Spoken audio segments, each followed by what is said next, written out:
Trojan horses की उत्पत्ति Greek पौराणिक कथाओं से हुई है। इंटरनेट ट्रोजन हॉर्सेस के बारे में समझने के लिए तुम्हें ग्रीक पौराणिक कथाओं के इतिहास के बारे में संक्षेप से जानना होगा। ठीक है, तो इन पौराणिक कथाओं के बारे में जानते हैं।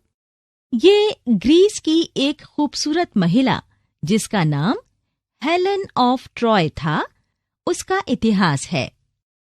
उस पर कई राजा एवं राजकुमार अपना दावा जताते थे। संक्षेप में बताती हूँ। जब ग्रीक्स ने ट्रॉय पर अधिकार करने की कोशिश की तो उन्होंने लकड़ी के एक विशाल घोड़े में कुछ सैनिकों को बैठाकर उसे प्राचीर के सामने रख दिया। इस घोड़े के जरिए किले में घुसने की योजना थी। ट्रॉय के सैनिक अनजाने में उस लकड़ी के घोड़े को किले के अंदर ले गए। उसके बाद घोड़े के अंदर मौजूद सैनिकों ने किले पर धावा बोल दिया और राज्य पर अधिकार कर लिया। इस मालवेयर को बनाने में इसी चालाकी का इस्तेमाल किया गया और उसे उपयुक्त नाम ट्रोजन हॉर्स दिया गया। सिस्टम में प्रवेश मैलिशियस सॉफ्टवेयर से ही हो सकता है और इसे ट्रोजन हॉर्स कहा जाता है। पहली नजर में ये काफी उपयोगी सॉफ्टवेयर लगता है, पर एक बार कंप्यूटर में इंस्टॉल या शुरू होने के बाद भारी क्षति करता है।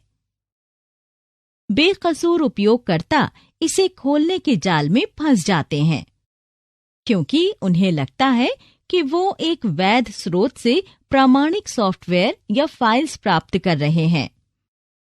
जब ट्रोजन सिस्टम में सक्रिय हो जाता है तो कई प्रकार की मुसीबतें और दूसरी गतिविधियों से फाइल्स को मिटाने और सिस्टम में संग्रहीत सूचना को बर्बाद करने जैसे गंभीर क्षति कर सकता है। कभी-कभी उनका उपयोग कंप्यूटर में पिछला दरवाजा बनाने के लिए होता है, जिससे हमलावर सिस्टम में घुसपैठ कर सकें।